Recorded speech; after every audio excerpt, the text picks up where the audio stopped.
Nosokafan'ny ministra ny fambolena sy ny fiompiana Aronjono Ranarivelo Lucien teny amin'ny hôtel Colbert Antaninarenina ny 13 septambra 2024 ny atrikasamparitra mahakasika ny fanatsarana ny fanjarian-tsakafo eo amin'ny firenena ao anatin'ny ranomasimbe indiana izay nokarakarainy ny fandaharan'asa presanina na ny fandaharan'asa iraisam-paritra ho an'ny fanjariana ara-tsakafo teo ihany koa ny FAO na ny sapan-draharaha momba ny sakafo sy ny fambolena niaraka tamin'ny COI iarahana amin'ireo ravavy manodidina ny Madagasikara ary ireo sehatra tsy miankina. Tanjona ny hanamafisana sy hanatsarana ireo drafitra teknika sy hitondrana fifampidiniana iarahana amin'ireo mpandray anjara voakasika amin'ny fanatanterahana nyity fandaharan'asa presanina ity. Tsika ilay nosy aty amin'ny faritry ny ranomasimbe indiana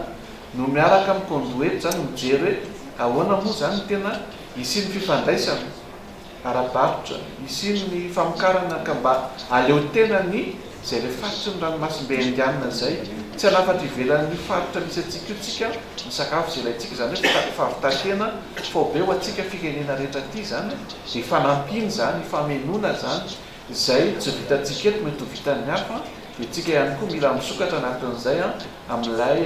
ohatra nambarako teo hoe mety misy ihany koa mpandraharaha amin'ny sehatra tsy miankina zay vonona iara-iasa amin'ny mpandraharaha malagasy amin'ny sehatra tsy miankina amin'ny fanajariana n'izany famokarana zany dia diniany eto daholo zany zay rehetrarehetra zay mba tena ifamendoko sy ifanampy zany ireo nosy rehetra aty amin'ny ranomasimbe indiana mba hotratratsika rehetra miaraka izany fahavitan-tena ara-tsakafo zany.